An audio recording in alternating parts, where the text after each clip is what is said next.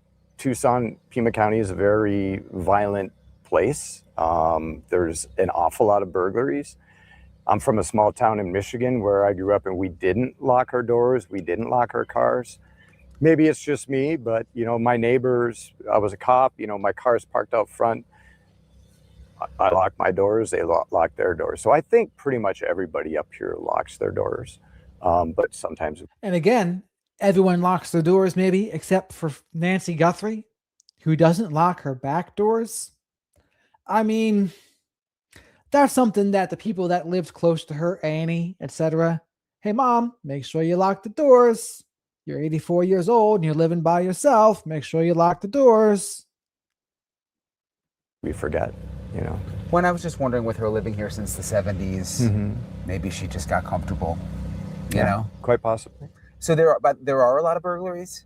Yeah, there's a lot of burglaries in Tucson. I don't know, up in this neck of the woods, there are burglaries, but they usually happen during the daytime when everybody's at work. Yeah. Yeah. We've had a couple, where they're at nighttime, a couple up in this area, where it happened in the afternoon, but it's not an everyday occurrence, but they do happen. And people like to protect their stuff. So to me, the burglary gone wrong theory is just not possible at this point. I agree. It doesn't seem like it makes sense to me. I mean, the only time a burglary would come up into this is it's a lesser and included charge in. Not a burglary gone wrong, but there's a certain definition where burglary could apply. But when we mean burglary, we mean taking things. And that's not what this was. The goal to me was a hit on Nancy. The goal was Nancy.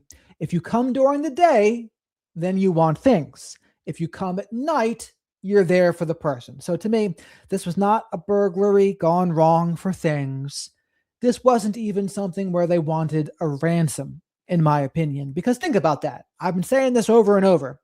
But of all the ways to get money, you're going to do this to Nancy Guthrtie to get money? Of all the ways you could even scam people out of money, it just doesn't add up. I mean, to me, what does add up is a targeted hit to punish or get revenge on Savannah Guthrie. Now, who would be behind that? I'm not exactly sure. Am I ruling all of the family out completely? No, I wouldn't be surprised if something was connected in there, but I'm not going to go as far to say yes, definitely. I'm going to say it's possible, especially when there has been no arrests, there are no suspects, and until there is an arrest or a suspect, I think we just need to leave all possibilities open, honestly. The one thing I do feel comfortable saying is I don't think Savannah is involved in any way. I think she was part of the reason why it happened. I think she was targeted. Part of the goal was to punish and get revenge on her. So I don't think she was part of it in any way. I also tend to not think Cameron was either. Homicide / kidnapping for this investigation, because burglary is breaking and entering into somebody's property with the intent to steal something, a theft, or commit a felony therein. So it would be a charge if they arrested somebody, they'd be charged if it turns out to be a homicide with a homicide, kidnapping, and a burglary charge. So, but people don't show up to houses with a backpack full to commit a burglary. Right. In my experience. And it was such a full bag. I forgot about that. And it was like jam full. He had his kidnapping kit in there. Yeah. This is what I believe. What stood out to you? You mentioned to me the drone video you saw, and you could tell what some of the investigators were doing. Yeah, it was early on, probably within the first week or so, or maybe the second week, the FBI came back and they were taking the cameras off the roof of the house and I think the other pool house. But during that time, I saw forensic investigators taking photographs, and what appeared to be to me was perspective shots, which would be, you have information that somebody is standing in a particular location. Let's say an officer-involved shooting, for instance. The next day, everyone will come together, the photographers, the prosecutor, will come out and you'll do a walk around and they'll ask the officer or deputy, where were you standing when you shot? So what they would do is they would stand where they were, and then a photographer would come from behind them and, you know, take a perspective shot as what that deputy or officer is seeing.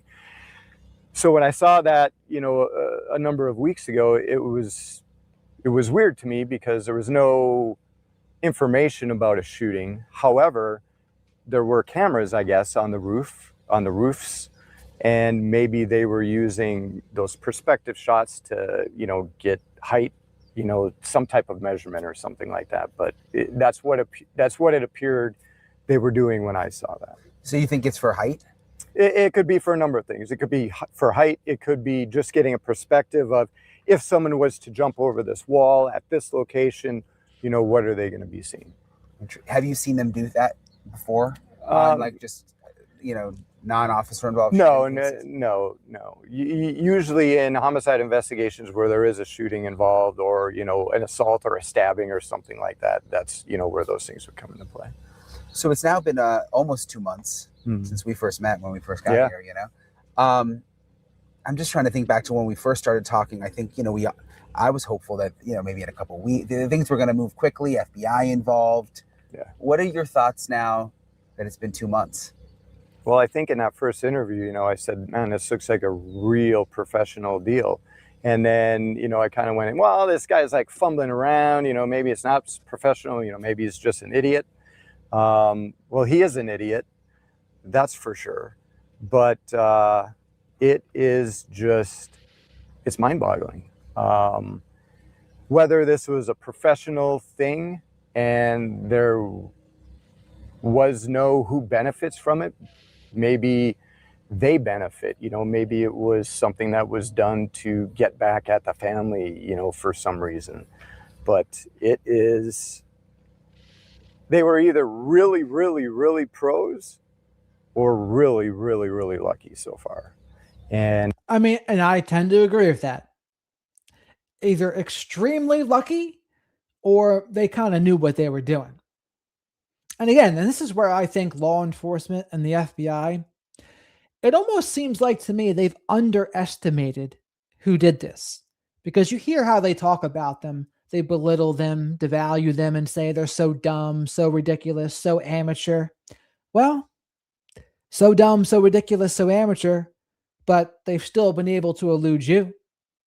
They've still been able to get away with it. On day 59, no sign of Nancy. And as far as we know, no closer to making any arrests. So, again, who's the dumb one again? Who's dumb if they've gotten away with it this long? I don't know what you all think, but I kind of think it's a bit of a mistake to devalue them like that. Not that because they deserve like respect as a good person, but they've gotten away with it so far. I think it's a mixture of the two right now. I think you got to have some facet of experience and training to carry out something like this and be successful for 2 months. Yeah, so many of the law enforcement experts I've interviewed, like you, have started off saying, gosh, this looks like an idiot. The gun was out, fumbling, you know, to picking the grass up, to then kind of saying, well, I don't know, maybe. And now they were kind of shifting to like, I think this may have been more professional than we realized. I think the longer, you know, that this goes, everyone's theory is going to evolve, right? Everybody's just trying so hard to figure out the clues with the very limited amount of clues that we have. And I, myself, much like you, and I think many other people thought once the FBI was involved, I mean, they got El Mencho down in Mexico, you know, they got Maduro down in. And again, remember that AI video? It said something that it's the only time I've heard this term used in regards to this case, but calculated incompetence, where you're going out of your way to make it seem like you're more of an amateur or dumb. And why would you go about doing that? So that law enforcement underestimates you. I think that definitely could have been contributed. Now, that would be a primetime criminal, though. That would be a master criminal to be able to pull off calculated incompetence, not because they were incompetent, but they're trying to throw them off the scent. That would be clever. in, Venezuela, and, they can find people in the middle of nowhere. Yeah. And it was just very surprising to me. One of the things that someone brought up on another podcast about a week ago that I did, they asked about satellite imagery, and I'm like, oh, satellite imagery, that's thinking outside the box, right? So who do you reach out to find out if there were any satellites above, if they have the capability of... Remember that, chat? We mentioned this weeks ago, maybe even over a month ago. I said, do you think they can zoom in from a satellite to see if there was cars driving away from that time? Remember that? I did say that. Some people were saying I was being ridiculous by even mentioning that. But here this guy is saying it. He's saying it too. So I've wondered if you could ask Elon Musk or someone, hey, what's the best that your satellite technology can do? Would the fact that there's no lights, would that interfere? Would it be helpful? I don't know. Capturing video or photographs. How the hell do you write a search warrant for something like that as a local cop? And, who are these entities? So, that's another thing that, thinking outside the box, that possibly could be used. That I don't know if it was or not. Especially with like FBI involved now, there's all sorts of... And they've got all the technology. That's why it's the geofencing thing where, you put up a theoretical fence around an area, around this 1 or 2 mile area, so you can see what cell phones were being used at that time. And the fact that, as far as we know, they don't have any putting anybody here, but then there was that information about the jammer and all that stuff. I thought that was malarkey, but people use it. You can buy them on Amazon for, a couple bucks. So I think that these individuals, I think this was a well-planned and well-executed caper, unfortunately. Do you think the person or people responsible are close by? What do you mean by close by? In Tucson? Like in the Tucson area? Someone from Tucson responsible, or do you think they're still in the area? Do you think they're still in the area? I don't know. Your guess is as good as mine. Whether or not they're from the area or whether or not they're still here, I don't know. I've just thought, since if it's true that the person cased the house January 11th, which would have been 3 weeks before, yep, that'd be a long way if you're from another state or something to come back over and over again. Sure. Also, Nancy Guthrtie is kind of a random person to hold for ransom. You know what I mean? Like, it almost seems like it would be a local who would know that she lived here and would think that would be a good ransom person. Well, yeah, but I think the first time I found out about Savannah was last year or something, when they did that hometown thing, and it was on the news here. So, I mean, anybody could have seen that. And I mean, they just had the anniversary of John Hinckley, shooting Reagan. That guy was crazy. And, other celebrities have gone through things with, and even not. I mean, Lieutenant Bob Krieger, retired sheriff's, department, that's been on your show and spoke with you. He had a stalker. I mean, did he really? He never told me that. Wow. Yeah. So when you get somebody that, that has, and I'm not saying that this is the result of some mentally deranged individual. I don't think that. I think it's just a well-planned operation, and we still don't know what the motive is yet. And just lastly, how would you describe the mood in Tucson right now? I mean, are people frustrated? Are they surprised it's still gone? Are people moved on? I think it's a mixture of all of them, right? I think some people have moved on. Some people are like, oh my God, thank you. There's thousands of other missing people, and, they need, media too. I think a lot of people were really disheartened when you and, the other media entities left, because it's not, when you're not doing things here, you're not drawing publicity to the case, which is important for something like this, especially because it's so old. I mean, it is extremely cold, if you will, because it's been so long. Doesn't mean that the investigation has gone cold, but the initial hoopla, so, and then, there are people that, just don't care. And that's unfortunate because, you know, they may be somebody that sees something or hears something and they're not going to say anything because they just don't care. So, but I think most of the local community in Tucson and Pima County, even the state of Arizona, is still very much enthralled with this investigation and want to see it come to some type of fruition. All right, so I really appreciate Kurt for taking the time to talk with me. It's been nice kind of getting to know people here in Tucson, a lot of people who worked at the sheriff's office, a lot of people who do work at the sheriff's office. So I appreciate his time. Interesting, just again, seeing the back of the house for the first time, just kind of a different perspective on the whole thing.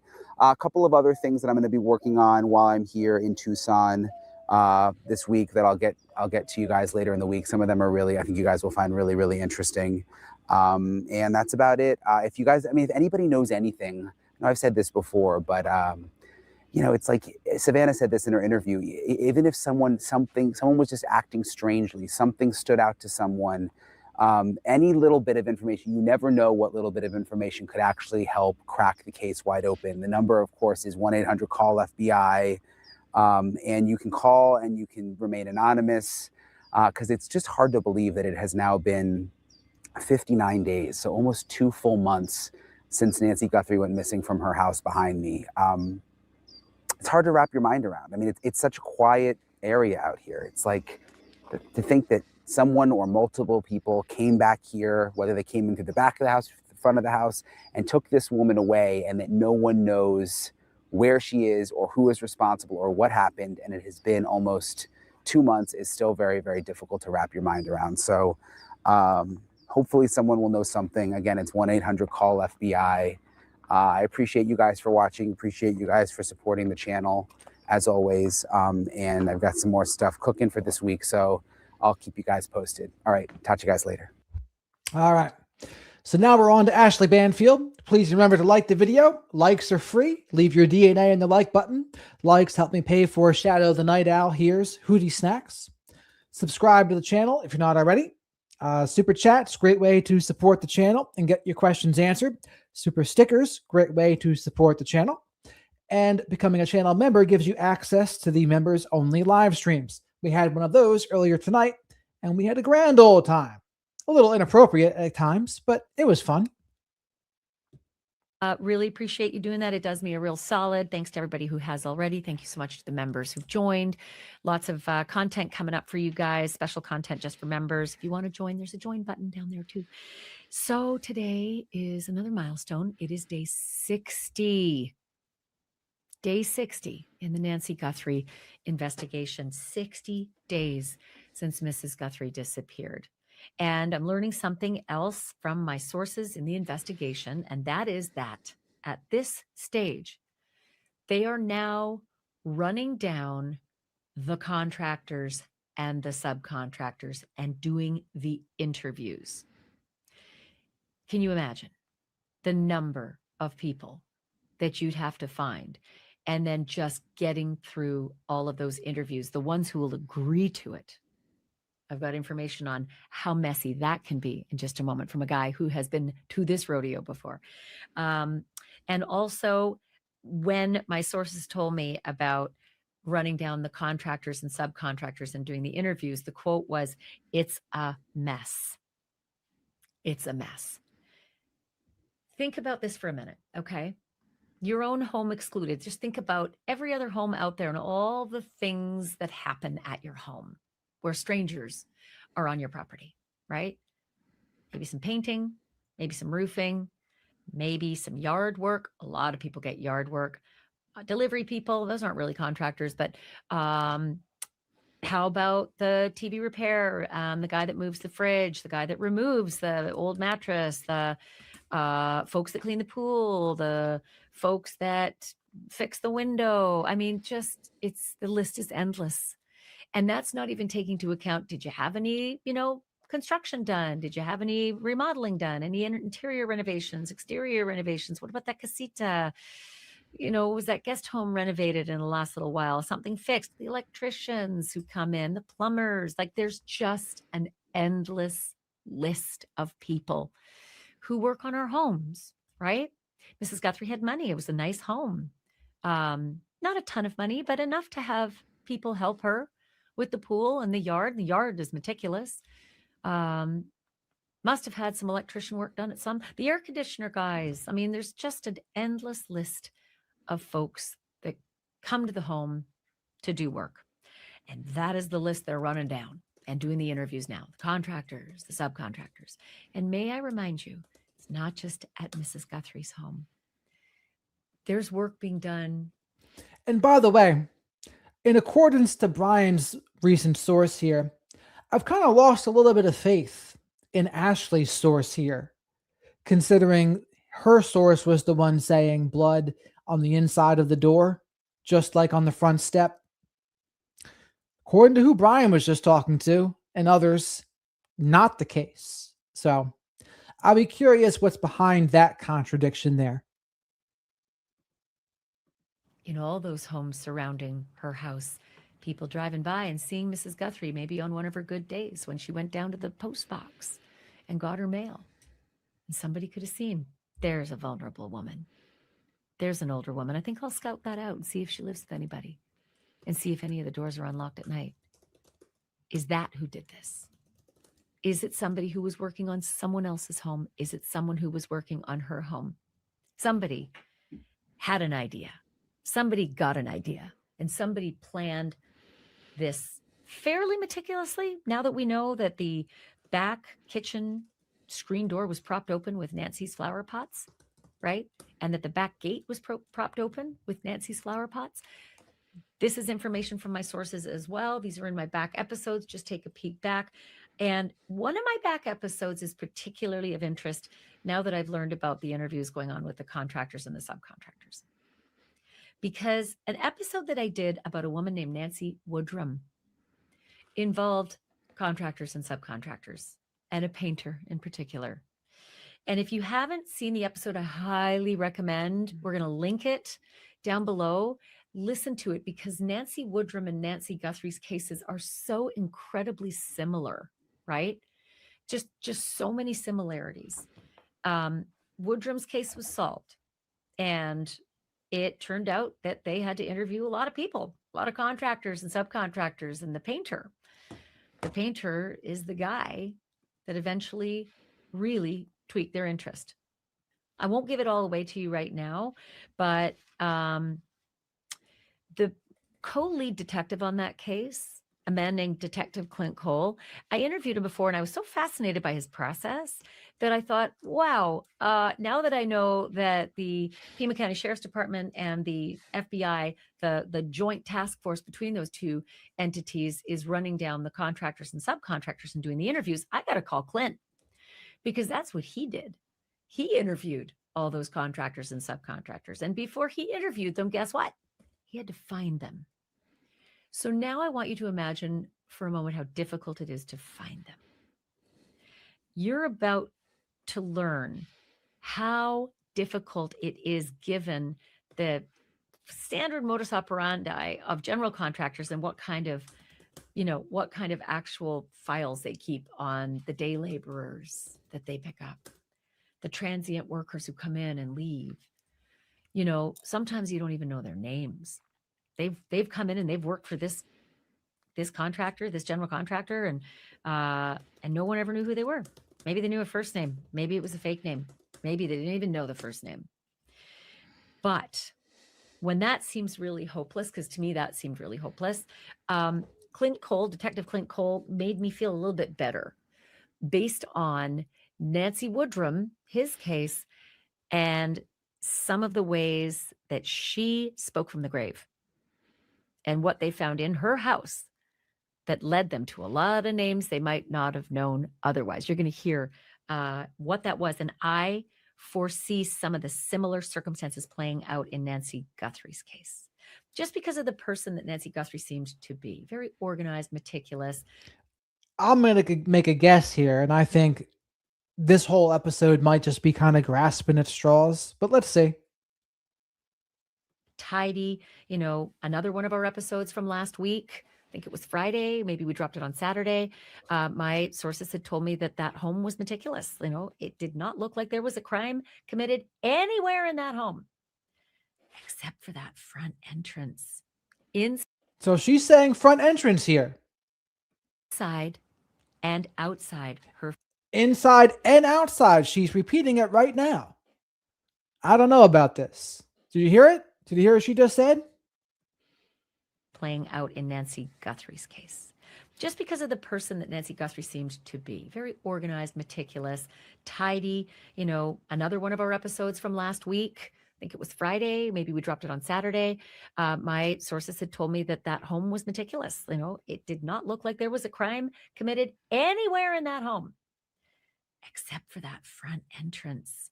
Inside and outside her front door, a blood pattern that goes from the inside. So why would her source say that and then Brian Enton's source say something else? I mean, it shouldn't be that difficult, right? It's either there's blood on the inside of the door or there wasn't.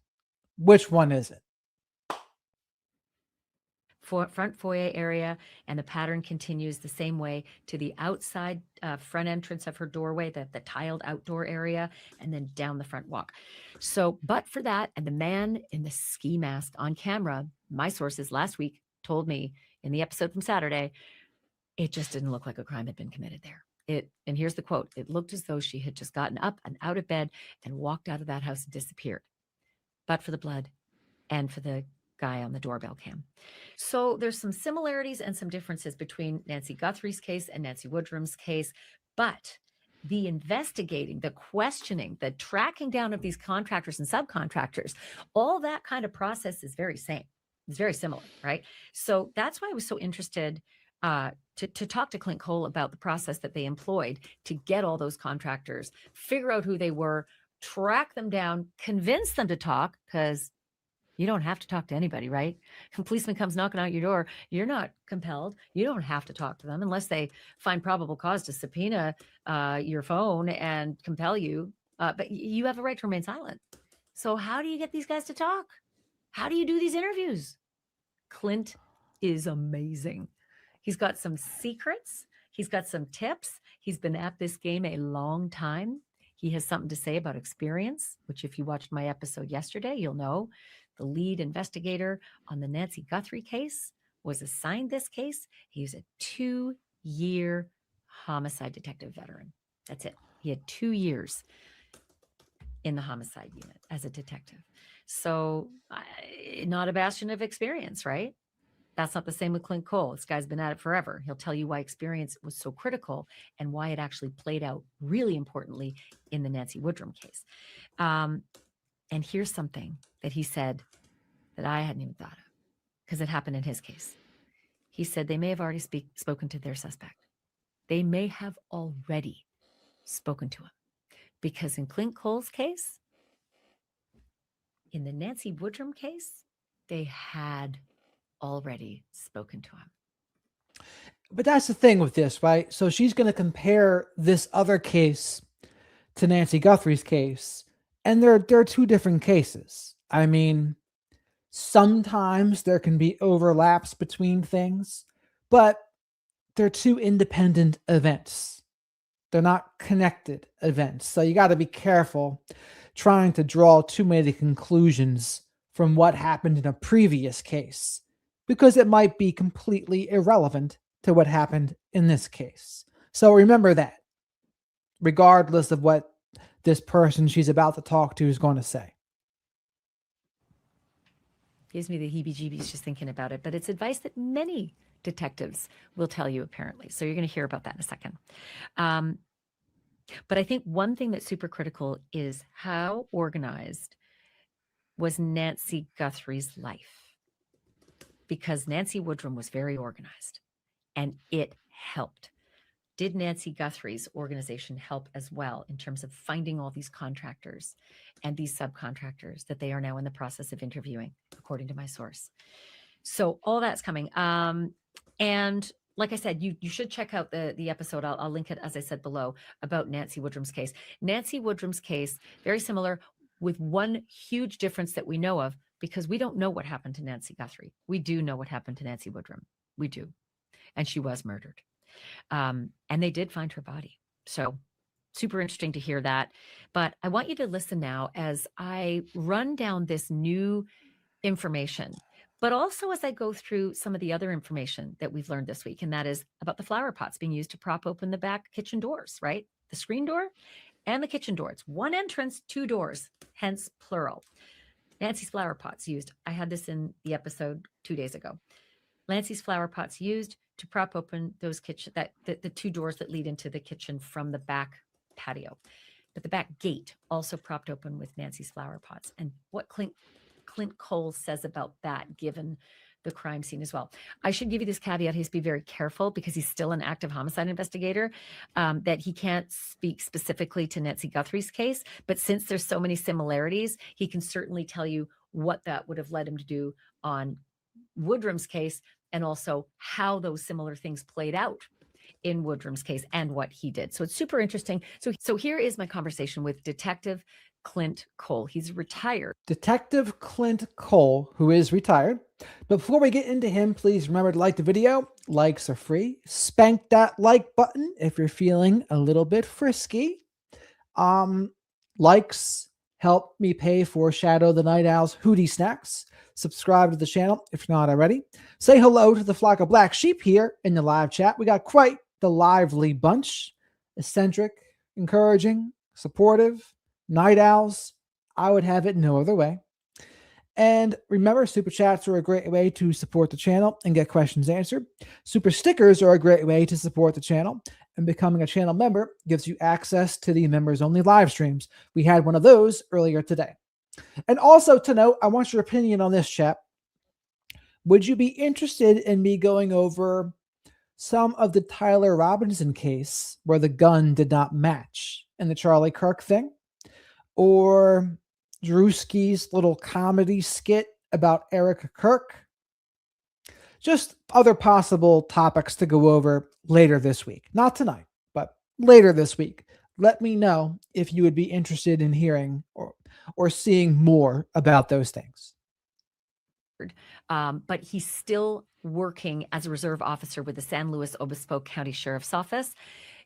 He is also not just known for Nancy Woodrum solving that case as a co-lead detective, but he's also known for his work in the cold case and unsolved unit. He solved multiple high-profile cold cases, including the Kristen Smart killer, right?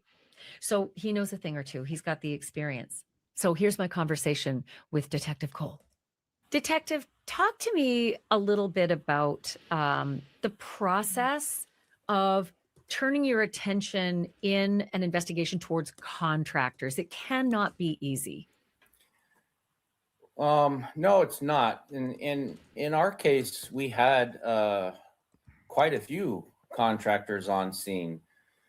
In the case, in our Nancy Woodrum case, the house was had been sold, the large house that was owned by our victim, and they were doing final escrow repair work.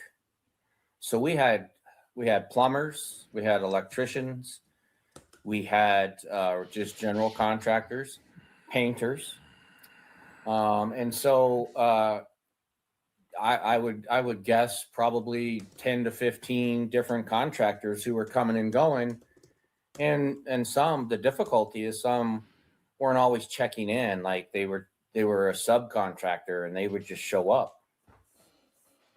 And, at that point, if you've got that lump on your desk, how do you categorize and methodically try to make a grid of who was there when, doing what, and who are they, and how do I contact them? One of the things that helped us is the realtor that had sold the property was pretty heavily involved in getting the repair work done. And so he had a list of the main contractors that were on the property. So that was helpful. But for example, one of our contractors, a guy by the name of Sean, he was in charge of doing most of the general contracting work. Well, he had at least 2 people helping him that the realtor didn't know about. And so just because we kind of were lucky with our realtor knowing and was doing the hiring. I don't understand the question here, though, too. Like, did Savannah ever do an interview or say anything regarding a maximum security prison in El Salvador? I'm asking, could a family member have taken Nancy to see how it feels to lose a loved one? I don't get it. Like, taking Nancy to the prison? To the prison? To show Savannah what it's like to lose a loved one? Because if you take Nancy, it's not Nancy who's going to see. It's going to be the other people. So is that what you mean?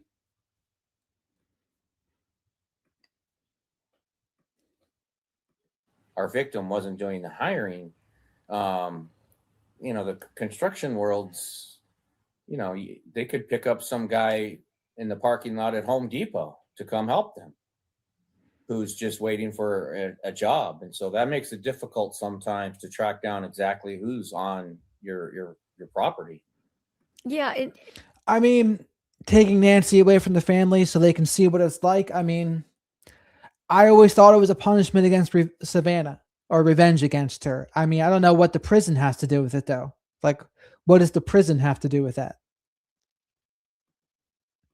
Lucky for you, you had that bonus of having the realtor who was knowledgeable. But Nancy Woodrum also had kids. And I think it was her daughter who was more helpful than her son. But was her daughter also able to provide some intelligence on who had been at the house and done what, even outside of construction work? She was. Nancy Woodrum's daughter was helpful. She was very close with Nancy. She was at the house pretty much every day. So she knew some of the people that were on scene. She knew there was a conflict between this contractor by the name of Sean and Nancy Woodrum, a pretty serious one, where they angry texts, angry conversations right there on the property in front of other people. So she did point us in the direction of who this Sean guy was.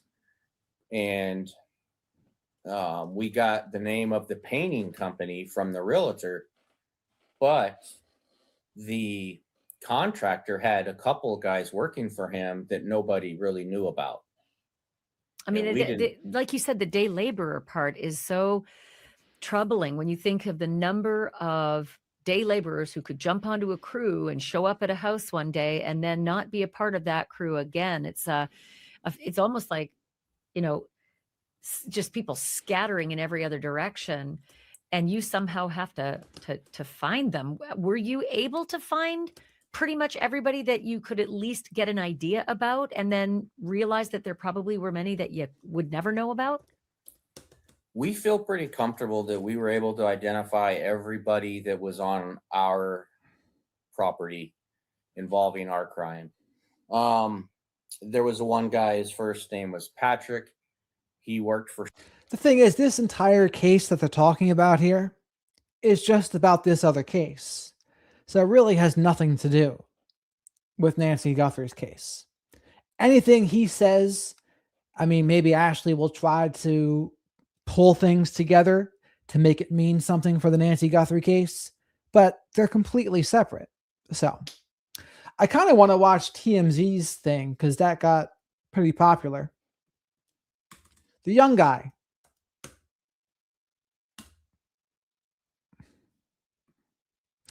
Not clavicular.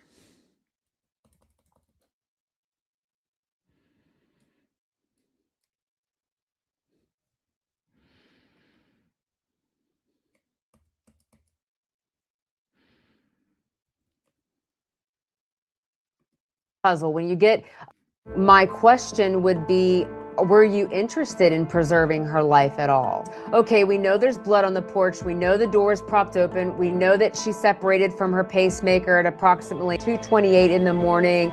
The offender or offenders did not choose to take Nancy's health-related items that she would have needed to have survived. Hey guys, it's Jackson Buhai with TMZ here. Today I am joined by Deputy Coroner Commander Dr. Laura Petler. She is a forensic criminologist, and today she is here to talk to me about updates regarding the Nancy Guthrtie case. Doctor, thank you so much for joining me today. Thank you, Jackson. Thank you for having me. Of course. Now, 57 days since the initial abduction, and it seems like the more answers that we get double the questions. Just drawing from your experience in, forensic criminology, is there anything about the crime scene or the criminal's behavior that stands out to you in this case that the public might not be paying attention to? It's hard to say what the public is paying most closely attention to in this case, because I think there's been so much information that hasn't been released, which is, of course, the right thing to do by the law enforcement agency. But at the same time, like you said, it is creating a lot more uncertainty, and things that stick out. Maybe the blood on the porch, maybe the fact that the newest release of video came from Savannah Guthrtie herself, and she was explaining that the back door of her mother's home was propped open. And things like that. Those may be hot topics right now for people in the public thinking about this case and who might have taken Nancy Guthrtie. And, just again, leaning on what you know, I know there's a lot that you don't know because you're not involved with the case directly. But leaning on what you know, is there anything about the crime scene in particular? I know you mentioned the back door being propped open and the blood splatter. What does that tell you about how this was conducted? It's hard to take each individual piece and assemble them into a puzzle without studying each one. So basically what we have now is, if you think about how you build a puzzle, when you get... So, Toronto, I'm just curious what you think this prison has to do with it. I'm a little confused. I apologize. I'm just curious, as Savannah is a reporter, did she ever do any interviews regarding C-Cop prison in El Salvador? So what is the significance of that prison? Like, why do you think that's connected? Or make a negative comment regarding the people Trump sent there? I'm a little lost on what the connection is. A box, say it's a 300-piece puzzle, a 20-piece puzzle. You have all these pieces that have different shapes and sizes, right? And you have to study each piece to figure out how it goes and interrelates to the next piece.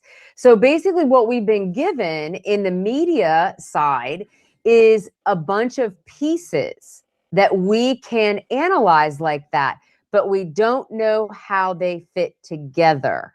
Mm-hmm. And so I think that is one of the things that the public is hanging on is, okay, we know there's blood on the porch. We know the door is propped open. We know that she separated from her pacemaker at approximately, I believe it's like 2:28 in the morning. The phone disconnected from it. We see the suspect on the front porch. There is video footage of the suspect. So how do we take all those pieces, analyze them as individual items of evidence, study their individual parts as just that piece? So we're going to study the door. We're going to study what it was propped open with, because anytime an offender interacts with something in a scene, like, why do they choose one thing or the other? For example, they choose a plant over a rock, something like that. We want to study what they chose and why they chose it. So those, I think, are some of the questions lingering in the public today, is just the footage on the front porch, why law enforcement can't figure out who that is. There's so many reasons why, and nobody knows, Jackson, what they're doing on the inside of this investigation. None of us do. Only the people that are involved working the case actually know what's going on. And if you were working this case, 57 days since the initial abduction, what are some things that you would be doing? Our methodology is called the murder room method. So we would have taken the murder room method, which is used for predominantly for homicide cases, and I would have morphed it and adapted it to a missing persons model and applied that methodology to this case. And so where we would be at this point in 57 days in is it's a 6-stage method, Jackson. So we would be in stage 4, which is called analysis. And we would be using kind of the same method and technology that we just talked about, where we're going to analyze DNA, we're going to analyze and study the crime scene itself, the blood spatter, the digital evidence, and we're going to compare everything back to the victimology, because how somebody becomes a victim, obviously in random crimes, like if you take, like, for example, you and I are walking down the street, you know, and we're going to go to a coffee shop and have coffee, and somebody drives past and starts shooting. That's a random thing for us to be caught up in the middle of that type of crime, right? But how did Nancy Guthrtie become a victim of a what appears to be a violent crime? How did she become an abduction victim? And why was she selected as a victim? How did that offender or offenders choose her? And why did they choose her? What was it about her? Was it that she is a vulnerable population as an 84-year-old woman, as opposed to a 45-year-old man who goes to the gym every single day and is buffed and is fit and could be a big adversary for a person that's breaking into a house?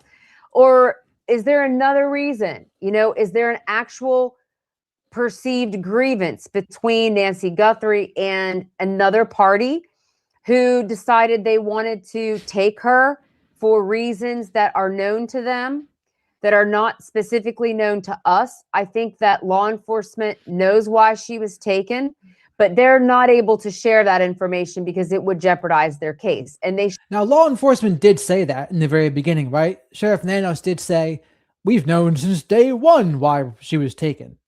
Well, it's like, well, then what was the reason, dude? What was the reason?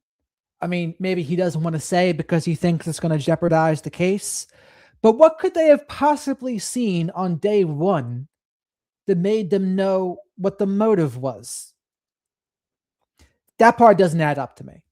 But chat, what do you think? Do you think he saw something on day one that made them realize what the motive was?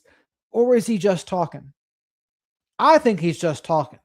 But do you think he truly knows what the motive is? Press 1 if you think he does. He does know what the motive is and has since day one. Or press 2 if, like me, you think, nah, he's just talking to hear himself talk. Should hold that close to the vest. So for us, we would be analyzing all of the known evidence. We would be studying each piece of those items of evidence as individuals. Then we would be synthesizing them and assembling them into a newly understood whole of what we knew. And then from that, we can take the victimology, the crime scene characteristics, crime scene dynamics, homicidal profile, and in this case, it would be missing person abduction profile. So that a homicidal pattern or a homicidal profile is basically like how an offender actually executes a homicide. So we would adapt that in this case to morph it into an abduction pattern. And then we would study that. And then we would put all that together and try to come up with some type of a list of potential offender characteristics. And from those offender characteristics and traits, people like criminal profilers can use those lists to develop criminal profiles should they choose to do so. And that's where we would be in this case right now. We would be filling out our target matrix, our interview target matrix. And we would be categorizing people for interview status. And we put people in what we call a green zone. And that means the people who want justice for the victim, that are easy to interview. They want to do anything they can to help. And then yellow zone people, maybe yellow people that are in this yellow zone, might be people that might tip off your suspect, and people in the red zone are definitely going to tip off your suspect. So it's possible that we would be taking all of the interviews and the witnesses and putting them in one category or the other because they're relative to the case or relevant to the case where they have critical information and evidence or they don't. So there's a lot of sorting and organization that's going on at this phase in the investigation. As a forensic criminologist, is there a specific piece of evidence at the crime scene that you would be focusing on that might actually be, if you could call it, the key to solving the case? That's a good question by this young man. What do you think is the biggest piece of evidence out of everything you've seen? That's a great question, Jackson.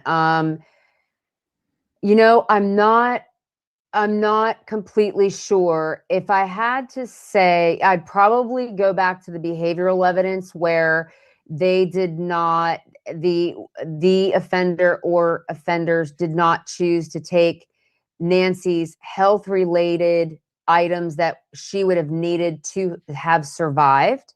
Mm-hmm. And so because there were no like life-saving measures that went into her abduction, my question would be, were you interested in preserving her life at all? Or have you taken Nancy for some nefarious reason related to your own drives, your own psychopathy, your own motives within yourself, and you never had any interest in her survival? Mm-hmm. So if you're not interested in survival, Tomato is always a hit, so there was no interest in survival, in my opinion. you know, people that are interested in money are interested in survival because they need the person alive, typically to create a certain scenario where they can ask for money to get the person back.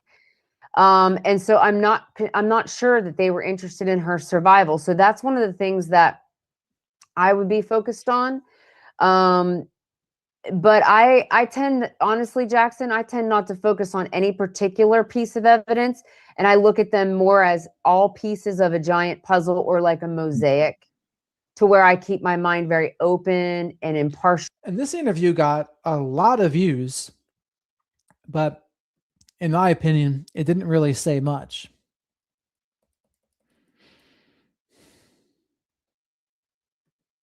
So to ask me to personally attack Nanos, he doesn't need me attacking I'll tell you what, Nancy Grace does have some almost Erica Kirk eyes there. him. He stepped in it all on his own. Hey everybody, it's Jackson Buhai with TMZ. Today I'm joined by Nancy Grace to talk about the ongoing Nancy Guthrtie case. Miss Grace, thank you so much for joining me. Today marks 2 months since the disappearance of Nancy Guthrtie, and I'm wondering, being such an avid speaker and host regarding this case, I'm wondering what your thoughts are. Well, thank you for inviting me. I'm very concerned that individuals that have never been involved in law enforcement are referring to this as a cold case. It took nearly... Who's referred to it as a cold case? She's saying people that have never been in law enforcement? I mean, I'm not hearing too many people say it. I mean, regular people might be saying it that are not creators, but 50 days to name Brian Koberger as the killer in the quadruple murder in Idaho. And that was with an immediate police response, with police immediately understanding what had happened. That was also with the benefit of an ID on a vehicle, DNA at the scene that was identifiable through genetic genealogy, and much more. Within days, police were looking for a white Elantra in that case. We don't have those advantages in the Nancy Guthrtie disappearance. Therefore, when people refer to this as a cold case, they simply do not understand that investigations take time. This is in no way a cold case. As we speak, sir, FBI analysts are digging through, wading through thousands of data points such as the many, many visual images from door cams, from traffic lights. They are wading through cell phones that went into the area and out of the area where Nancy Guthrtie lived, and much, much more. They're digging for that backpack. They're digging for information about the gun. It goes on and on. This case is anything. So, Toronto, who did Trump send to this prison? And why would Savannah say something negative about them? I don't understand. Well, I mean, where are you getting this information about the prison? Like, what's the connection to you? Thing but cold. We actually spoke to the former deputy chief of the Pima County Sheriff's Office who knew Sheriff Nanos for over 40 years. And he spoke to the effect that his ego, Nanos's ego, could actually be the primary reason as to why this case has not been solved. He wanted the limelight. He didn't want the FBI to get involved. He wanted this investigation to be the Pima County Sheriff's Department's investigation alone. Have you heard anything about Sheriff Nanos and his, how he's conducted this case? Excuse me. I understand that you're asking me, have I heard anything about Sheriff Nanos? Of course, I've heard about Sheriff Nanos. You'd have to be living in a cave on the other side of the world under a rock. Everyone's heard about Nanos, but frankly, sir, throwing stones at Nanos, who obviously is in over his head, is not advancing this investigation. Well, that's true. It's not enhancing the investigation, but he does need to be held to account. And if nobody has confidence in him in law enforcement, then he probably should step down. So I think there's correct outrage over that. So let's see here. So Rooster says it has something to do with MS-13 in El Salvador. It completely upset someone who had a family member sent there, and they took Nancy to show Savannah how it feels to never see their loved one again. Why would they punish Savannah for that? Because Savannah, what? Savannah, like, I'm not sure where you're coming from with this. So this person had a family member sent there. Why would they be trying to punish Savannah for that?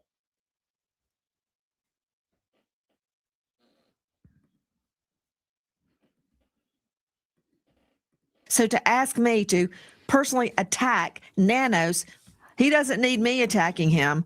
He stepped in it all on his own. All I care about now is finding Mrs. Guthrtie. I do not care about local politics or crucifying Nanos. He'll be out of office soon enough without my help. So I advise that we focus on the facts and what can be done to find Mrs. Guthrtie. Well, I think it's a relevant speaking point considering how they did conduct this case. There were gloves from detectives left at the scene, which actually pushed the possibility that we could Good for this guy pushing back. I think he's right about this. Find Nancy Guthrtie back quite a bit. And if it was handed over to the FBI sooner, one could make the argument that there would be a higher rate of possibility that we found Nancy Guthrtie. So I disagree. I do think it's a relevant talking point. Well, obviously, your question that you're stating now doesn't match with your last question. You asked me to comment on Nanos's ego. Now you're asking me about major missteps in this investigation. Those are two very different things. His ego has nothing to do with major fails in this investigation. The first major fail was to not bring in the feds. The second major fail was to limit the circumference of the investigation to 2 miles, when neighbors 2.2 miles had very, very probative video of cars flying by, aiming at Nancy Guthrie Street at exactly the time her pacemaker disconnected to her Bluetooth. Now that is a major fail. And had the feds been brought in earlier, that may not have happened. Sir, I have investigated literally countless homicides and missing people cases. much less other felonies. The fact that Nanos fought the Fed's intervention may have been the single worst blow to this case. What that has to do with his ego doesn't matter now. Going forward, the feds are in charge of this investigation, and I thank heaven for that. So it's clear that you've studied this case evidently along with many others. And I'm wondering at this point in the investigation, like I said, nearly 2 months since her initial disappearance, judging by the people that you've spoken to. So I'm not even sure why she's like so upset about it. I mean, other people, they're doing what they do to make a living. So is Nancy going to reimburse them for not talking about it? No. So Are there any gaps that the FBI could currently be filling to broaden the possibility that we find Nancy Guthrtie?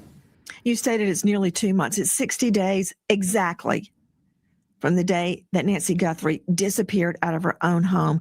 And you're right. There are many, well, you call them gaps in the investigation the feds can fill in.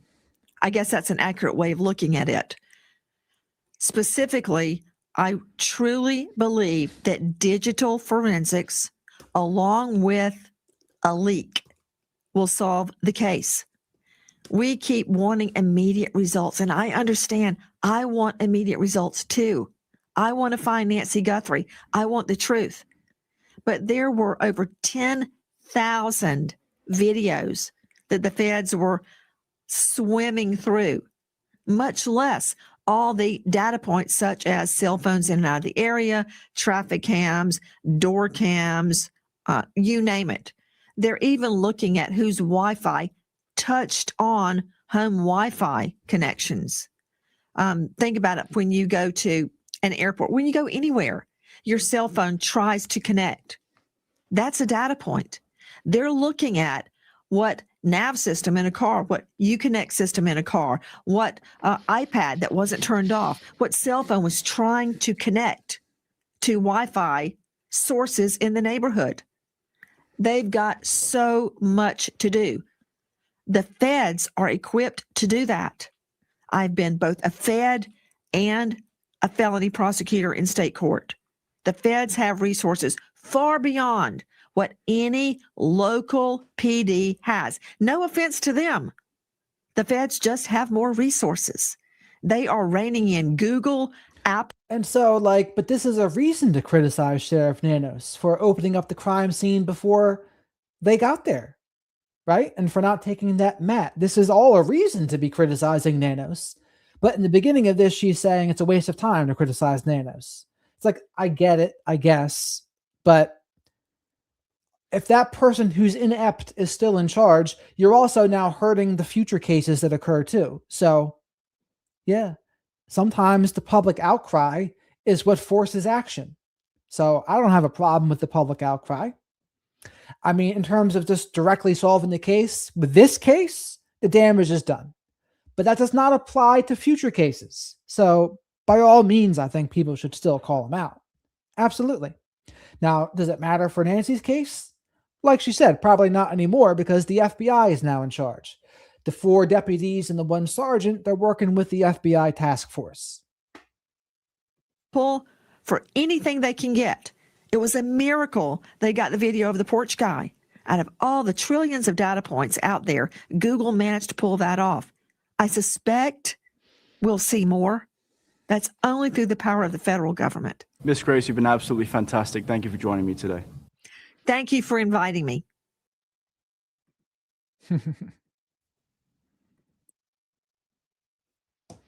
She's always interesting, Nancy Grace.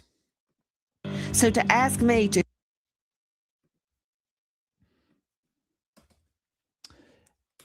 Let's see what our buddy Joe Pags is up to. I haven't seen what he's been up to for a while.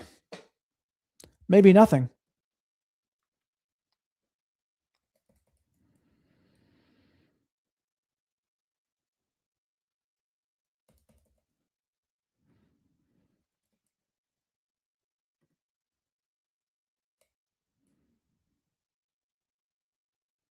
Yeah, not too much, it looks like. He's talking about more international things and political things, Joe Pags. Well, we'll circle back to that at a point.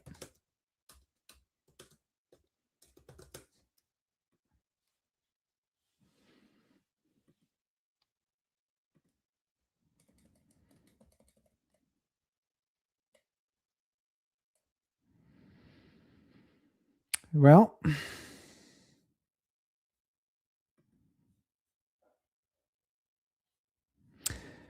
I guess we can check her out, Mike. We're kind of running out of things to talk about today. Hello there, Snow Baby.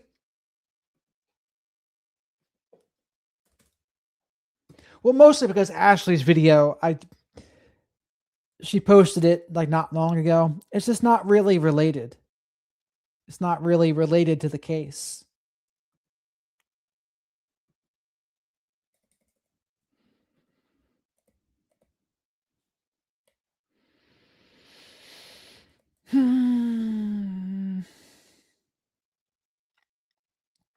Huh. Well, we can listen to this real quick. Unrelated, but Christy Noem's husband's secret life. We begin today with. And by the way, Christian John, my friend who I've interviewed a couple times, he had mentioned that Grindr has crashed again by a conservative gathering in America. And Grindr, for those of you who don't know, that's the gay app. So, and he says there's a lot of sexual repression amongst Republicans and conservatives. That's why the Grindr app is crashing around those conservative events. Amusing. And so that's a little bit of a backdrop here. The Christy Noem sting. An unbelievable report from the Daily Mail, which has just been confirmed by the subject. It's a bombshell in more ways than one. Earlier this month, President Trump announced that he was replacing Homeland Security Secretary Christy Noem while she was embroiled in multiple scandals. She drew controversy by making herself the face of a $200 million ad campaign for the DHS, and she was accused of having an affair with her longtime aide, who is technically her subordinate, Corey Lewandowski. Many blamed her for the politically unpopular immigration surge in Minneapolis, and her messaging around it was, she got out too. So chat, I can show you this here. This is insane. That's the picture.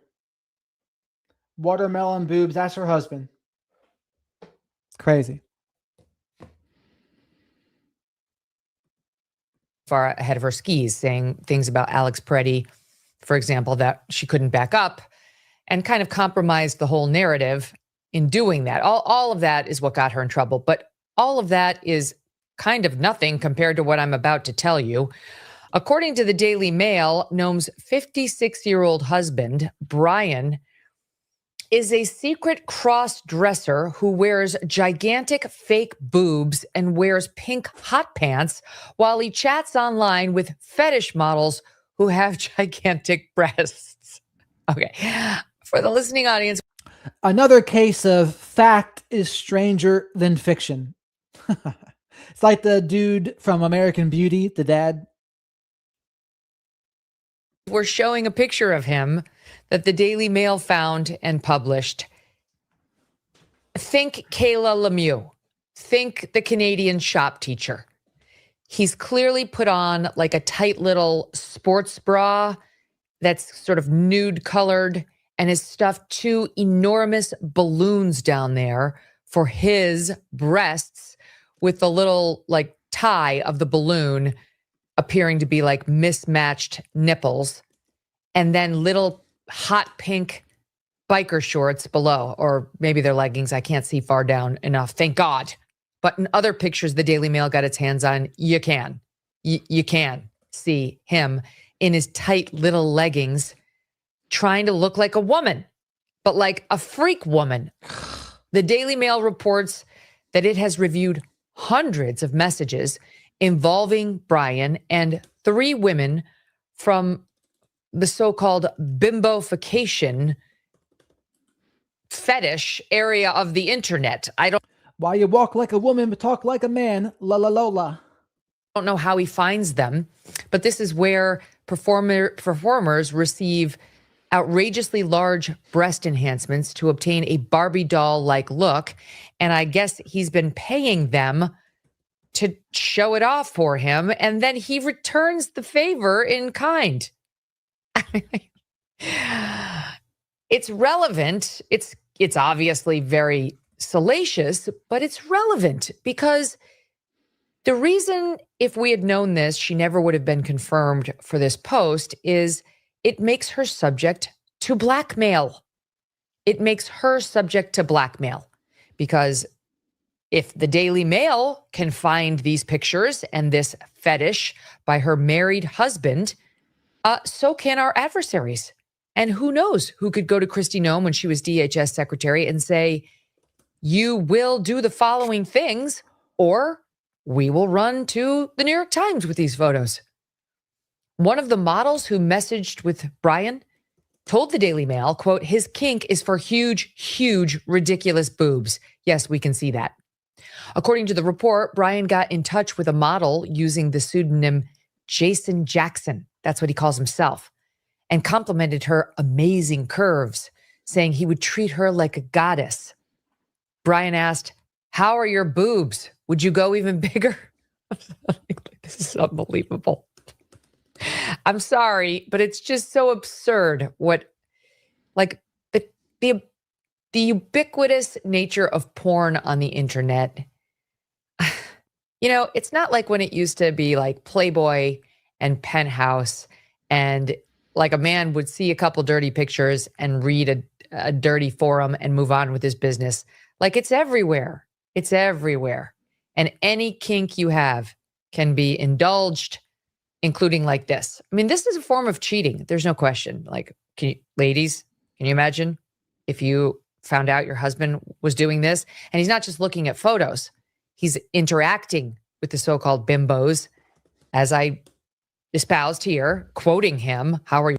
I would say people can be so weird because there's a mix of narcissism and antisocial at the political ranks, where it's all about power, and they kind of leave their humanity behind a lot of times.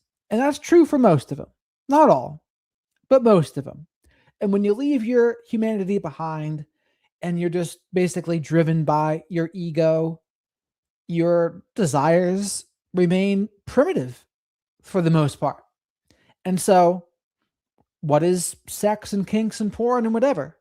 It's a form of narcissistic supply, is what it is. So, at those ranks, I think is one of the big reasons why you see that. Your boobs, would you go even bigger? Yeah, I'd consider that cheating. He's clearly getting off to the sight of these women who have just mutilated themselves for the pleasure of random strangers online. And Christy claims to have not known. I think she's having an affair herself, but she didn't know about this. And then he's returning the favor. He's doing it himself. Like, that's a totally different fetish where then you've got to do it. That's autogynephilia. That's what most of these trannies have, where you get off. It's a sexual fetish. How many times have we discussed this? You get your rocks off dressing like a woman. And then so much the better if other women are around you or see you doing it. That's clearly one strain of what Christy Noem's husband apparently has. And don't tell me it's just the Daily Mail and we don't know, because she's just confirmed it. Okay? This story's real. We're going to have to deal with this because she's still in the government. She's not in her DHS post, but she's been offloaded to this new commission that the president created, and she's serving there right now. Brian telling this one model that the Daily Mail made contact with that she inspired him to dress like a girl. Quote, you turn me into a girl. Should I put on leggings? No, for the love of God, do not put on the leggings, because those pictures may be even more disturbing than the enormous fake breast Kayla Lemieux wannabe photos. I mean, honestly, that's what he looks like. That level of breast enhancement and perversion, though he's not wearing a wig. And by the way, his face is all over the photos. He's not even trying to hide his identity as the spouse of the Department of Homeland Security chief. Here he is in another one of his little outfits with the same giant fake breasts, giving a kissy face. Is that what that is? I don't like, he does the close up of the fake breasts And then is it a kissy face? Abigail Finan and I were debating it backstage, where Abby made more just like a sourpuss, but I don't know what that is. But I can speak for all women in America when I say we don't want to see our husband doing it. I mean, I feel for Christy Noem. It puts a totally different spin on the affair she's allegedly been having with Corey Lewandowski. Who could blame her? Who could blame her? It feels almost noble at this point. I mean, like, it's not noble. I mean, they're both married and have children and all the bit. I'm just saying it definitely gives a different look at it, because you never know what's going on in someone's marriage. Now, I'll get to what she's saying. She's suggesting she didn't know. So I guess technically it wouldn't justify the affair. But even if you don't know, don't you know, as a wife? You know, I had a dear friend who had a husband who cheated on her for years and years. And she finally found out when one of the women came forward to her. And my friend didn't know, like, we were all shocked, but my friend had been manifesting, I think, knowing without knowing, in multiple health problems and stress and anxiety that had been plaguing her. I really think it's very hard for a spouse to get away with this for years, for, you know, who knows how many years this has been going on with him, without the other spouse having something internal tell them something is off. Maybe I'm just telling myself that you'd know, because we all want to think we'd know. Well, that's the thing. What have I said before? A lot of times narcissists have a double life. And what's the double life? Well, maybe something like this: cross-dressing, a different sexual orientation, an addiction, maybe porn, gambling.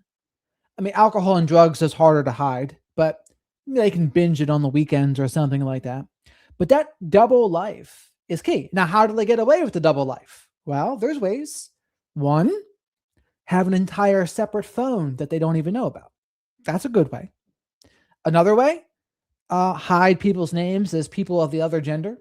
Oh, yes, I'm talking to Kelly, but it says I'm talking to Bob. Things like that. But that's a common thing, because a lot of narcissistic people in particular, they like having the image of stability.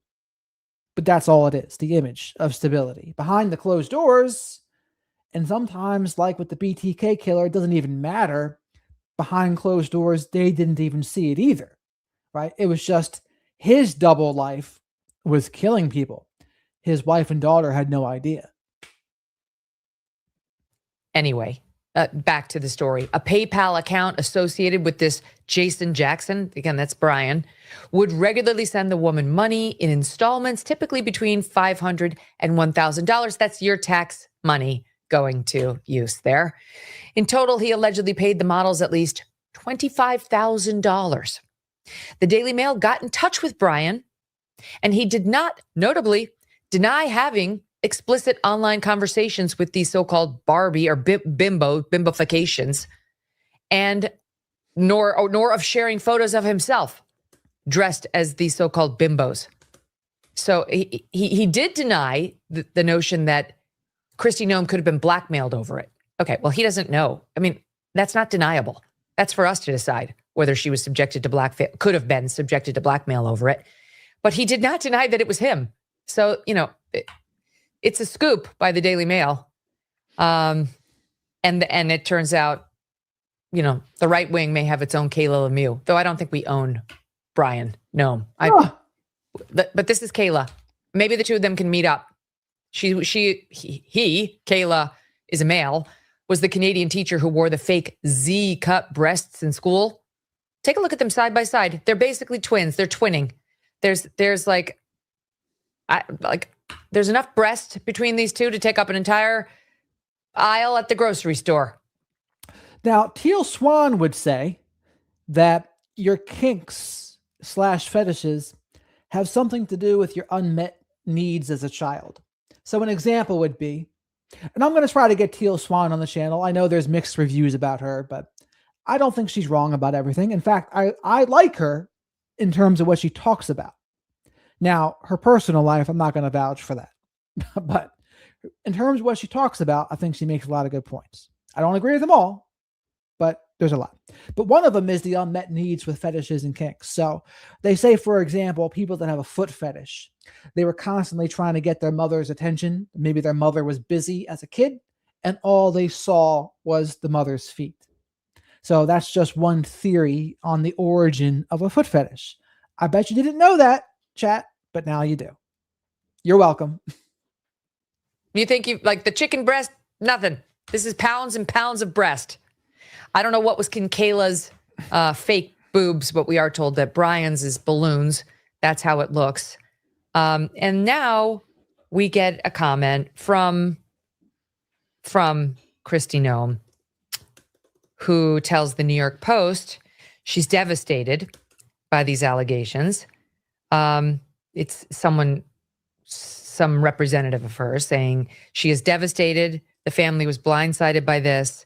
They ask for privacy and prayers at this time. I mean, she's got them. She's got them. This is not what you want to see if you are married to anyone, to find out that this level of betrayal has happened. This speaks to somebody's entire character. The fetish, yes, but the lying, the deceit, the money, the getting off with another person, not your spouse, all of it is very dark and dirty and disgusting. And I'm sure whenever she found out, whether it was today or previously, I'm sure it's made her skin crawl, like it's making our skin crawl. And just what an incredibly reckless risk for her husband to have taken, given the position she just held for the first year of the Trump administration. It's not the president's fault. It's her husband's fault. And I wouldn't be. So they've been married since they were in they're sweethearts since they were in high school. He's talked about it. She came on our show and talked about it. She was a young rancher's daughter. They met, they fell in love. I actually think we queued some of this up. Here is, let's see. Yeah, he gave an interview to Mom. She's pretty though. Look at her. Christy Noem, pretty girl. Some of this up. Here is, let's see. Yeah, he gave an interview to Moms for America in April of 2021. And here he is talking about how his relationship with Christy started. SOT 3. We were friends, and I was a classmate with her brother. And so I was acquainted with her throughout high school.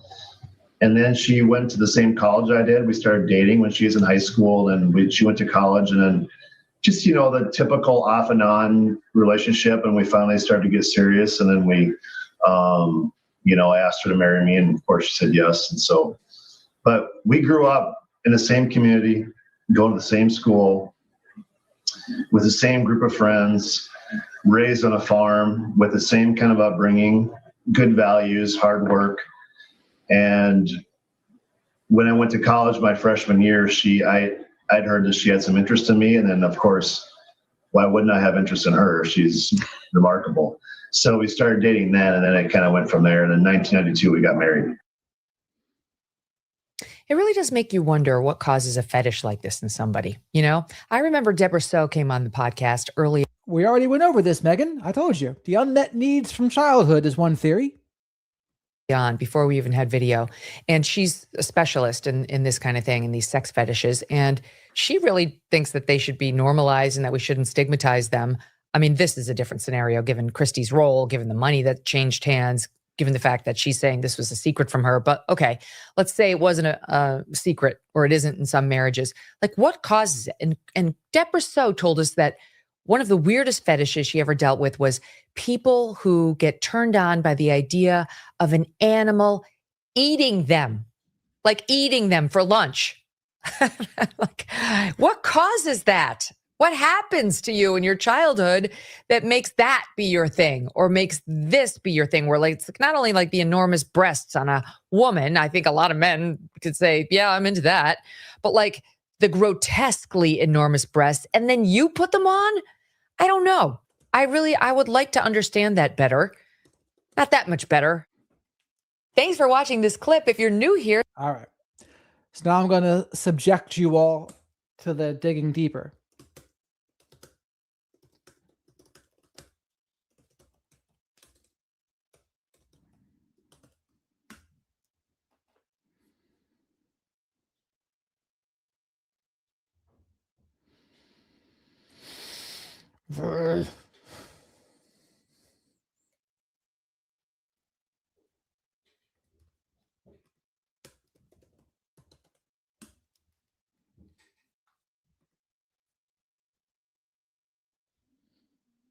Oh my Lord.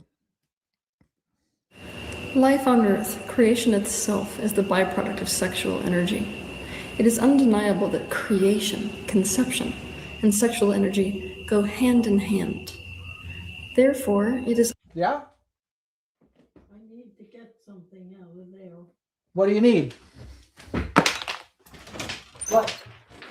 I need to get a plug out of the drawer. What do you need?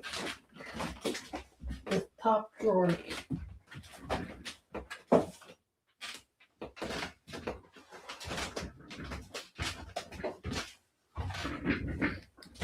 Oh, there isn't one.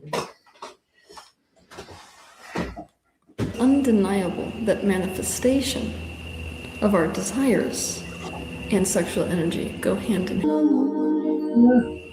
What does this mean for those of us who are practicing the art of manifestation?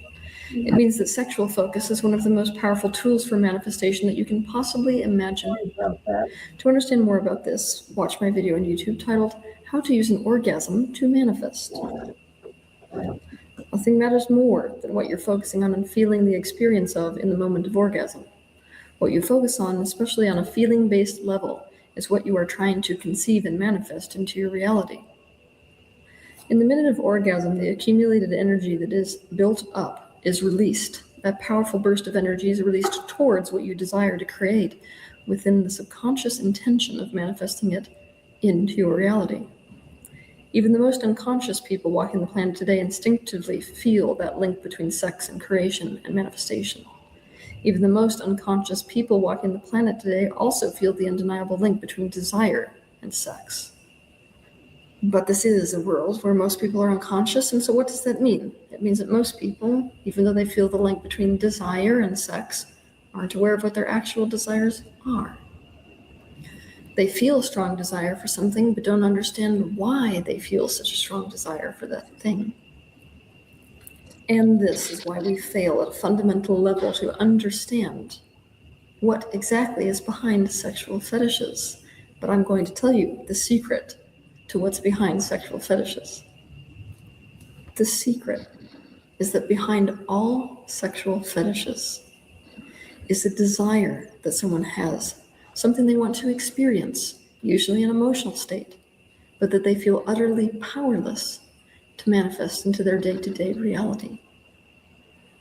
They are fixated on that desire subconsciously and thus fixated on that fetish. And yes, this even applies to very weird fetishes. For the sake of your understanding, I'm going to give you some examples. Let's start with mesophobia.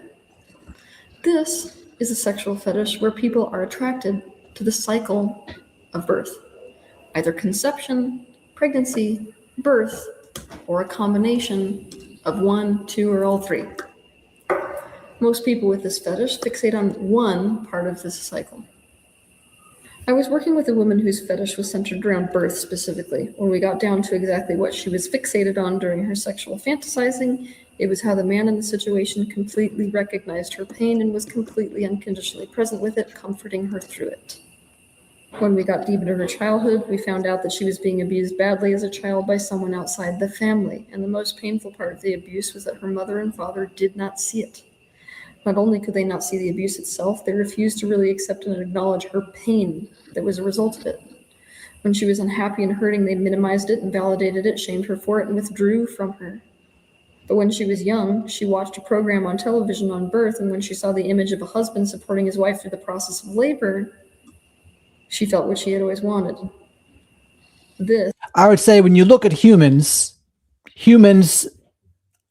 they say you should be monogamous, but many in practice absolutely are not. Even when you get married multiple times, is that monogamy? Is it really? If you've had multiple marriages? Not really. So they try to get you to be just for the stability of society, but often in practice, it doesn't play out that way.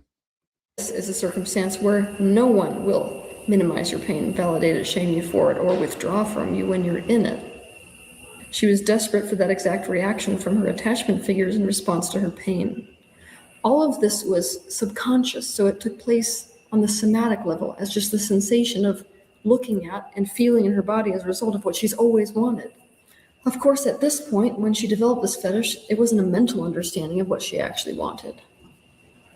As a result, what is a person who's not really conscious of what they actually want going to do?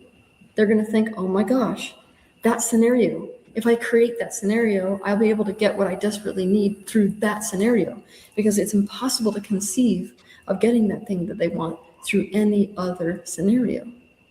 In other words, the only way to get that need satisfied was to actually give birth. So she thought about it every time she masturbated, and eventually it became a full-blown fetish. Unconsciously, by fixating sexually and through orgasm on that experience, she was trying to manifest it into reality desperately. Now, this is the reality behind all fetishes. I want you to keep in mind that you could have one fetish, and two different people could have different reasons or emotional experiences they're trying to manifest through that one fetish. However, there are undeniable trends, undeniable similarities in terms of what experience people are trying desperately to manifest into the reality by fixating on it sexually. I will explain some common trends. Let's begin with a guy who's obsessed with blowjobs. That's his fetish. A common trend you see in men whose fetish is blowjobs, they are lacking the feeling of being the center of attention.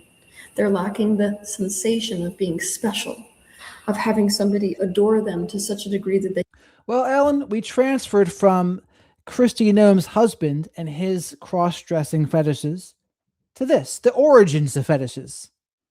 I didn't even realize this video was so sexual, but it is. They give to them freely without wanting anything in return. They usually grew up in families where their attachment figures were absorbed in themselves and in their own drama or self-centered interests, in whom they felt like an invisible accessory to.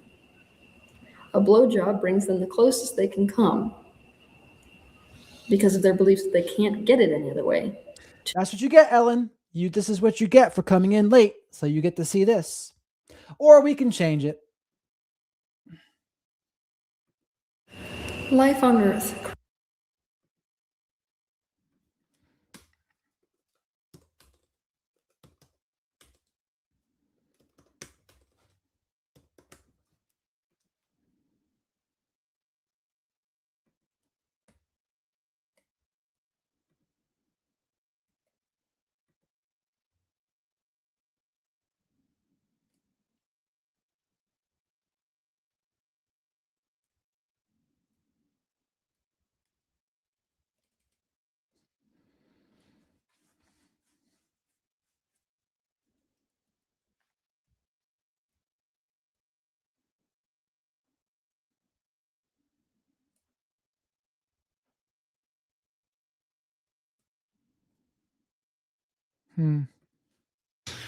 Doing their normal every Saturday night.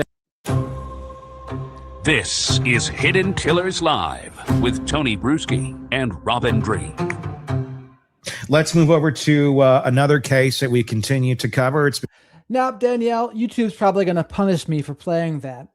I thought I had watched that video before, but I didn't remember that she had used so many explicit sexual terms. In nearly 2 months, no arrest, no proof of life. Savannah Guthrtie sitting across from Hoda Kotb, crying, saying she wakes up in the dark every single night, imagining her mother's terror. While all of that is happening, the department running this investigation just had a deputy arrested and fired, not connected to this case, but on a kidnapping charge of his own. 22-year-old Pima County Sheriff's employee allegedly holding a handcuffed woman in his patrol car, pressuring her for S. Not related to Nancy, but it's the same department, the same building, the same chain of command under a sheriff. His own deputies want to vote out unanimously, but they can't. And the question nobody can stop sitting with is this: how much confidence are we supposed to have in any of this? And what happens to Nancy if the answer is none? The optics are not good for the department to see one of their own getting arrested and charged. like this, kidnapping. Now, it has nothing to do with the Nancy Guthrtie case. They did look at it initially, and the profile of this officer who is facing charges does not necessarily fit the physical makeup of what we understand of being porch guy. But I mean, when I saw it this weekend, I was like, but as of now, it doesn't appear. I guess, should anybody have any confidence in the Pima County Sheriff's Department at this point? They are taking a lot of shots, aren't they? I mean, when I saw this, and we were talking about this with Jennifer Coffendever on Friday too. We want to give a lot of because as law enforcement professionals for my entire career, we've been there. We've seen bosses like this. We've seen situations like this. You get a lot of credit towards the worker bees at the ground level executing. But this thing, when you have an arrest internally for not really, Jason. I mean, I don't know why so many people are saying that, but like, I think it's just because they hate her. But what did you want her to do? a charge of kidnapping, you're like, all right, this isn't just a problem at the top. We might have systemic leakage from the top that's causing a culture of crazy.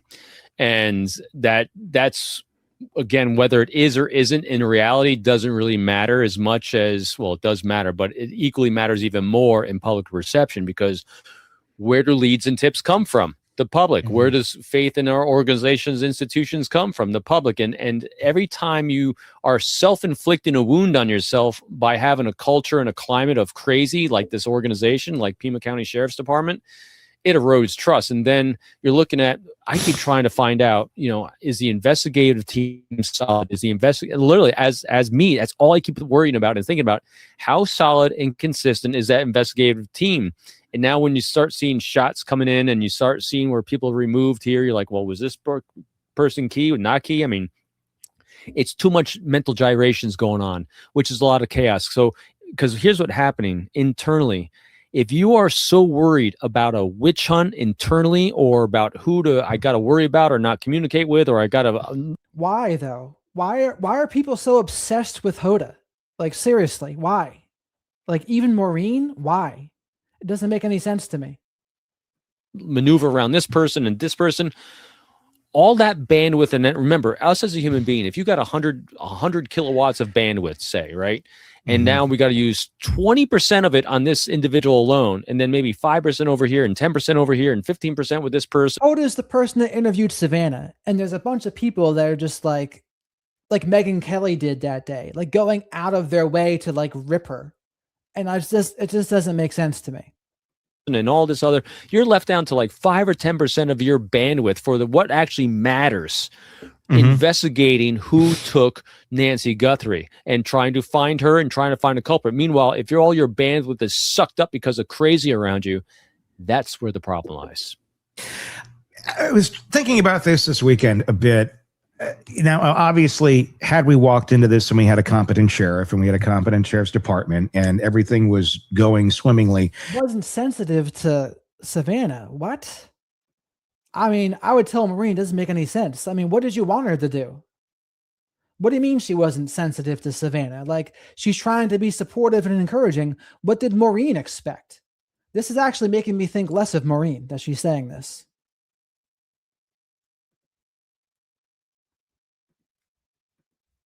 We wouldn't be having this conversation, but we don't, and we are. The fact that there is this much crazy seemingly going on around Nanos and the department, does that ultimately, and I'm talking long-term here, help or hurt the investigation? Now, again, competency early on would have been lovely. But if we're talking long-term and actually finding the guy, let's say this wasn't Nancy Guthrtie. Let's say this was someone, one of the many that go missing in the Sonora desert every year, which is hundreds of people, hundreds of bodies that they find there. I saw Coffendaffer posted something about that earlier today, the sheer number that are bodies that are found in this desert. If there wasn't this noise around this investigation, around Nanos, I'm thinking, she would just be another person that would, well, it's another one that's missing. The fact that there is all this noise and the fact that there's all these eyeballs that are exposing all the BS, all the corruption, all the incompetency, all the, insider trading, if you will, to the public, and they're all seeing this. Is that ultimately a good thing? Because ultimately it will result in all I'm saying about it is, of all the things to like rip someone for, like, I just don't get why they're ripping her. Like, it was strange to me that Megyn Kelly was picking up on it. Like, to me, it was very clear it wasn't meant to be as much of like a, oh, let's dig into what she knows her first time back. It was more like, no, we're going to give Savannah an opportunity to speak about what she wants. And she tried to be supportive and encouraging to me. And that was it. Like, that's all it was. But apparently people wanted it to be more than that. And then people didn't like how she was, or they said, oh, it was too scripted or too whatever. It's like, I mean, of all the things on the first time back, that's what you're going to rip her for? I don't know. Now, it's not going to result in Nancy Guthrtie coming back alive or quickly. But I do wonder if, I'm trying to find the silver lining in this shit show of does the exposure and the fact that it was someone that had notoriety, is that a positive, because it will hopefully eventually lead to maybe many more of these cases being solved, looked into better? I mean, prime example, the case we had just talked about, Rex Heuermann. For 10 years, you had an incompetent sheriff there that was like dabbling in the S-worker world himself. So he didn't want anybody looking over. And I'm not saying that, Nanos is out there, knocking off, elderly people. But in terms of just attitude and how things are being handled, seemingly we have some issues here.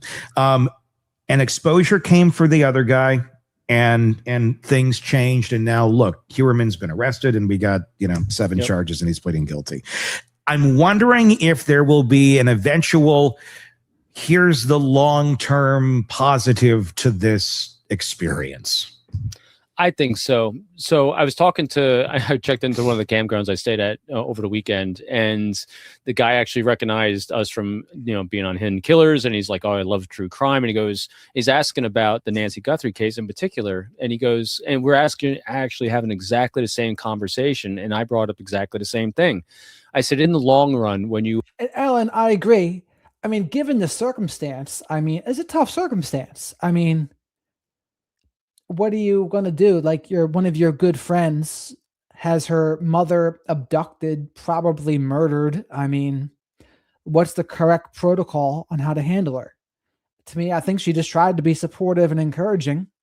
And that's really it. I wasn't going to police how she did it in that situation. I think it's just a tough situation. Yeah, I don't like that Maureen did that, if she did. To actually use someone like this because they have celebrity notoriety to bring attention towards a problem area, it can be a good thing. Gabby Petito is a great example.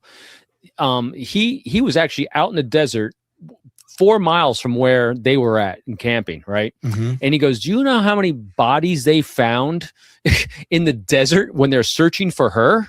That they had no idea about, all these unsubs and all these missing women that went missing in that area. He said when he was in this area he was in, I think he said that they found 10 or 12 that were otherwise like dead cold cases. And so because it brought the attention to, again, the challenge here is, this is where it's taken a sad shift.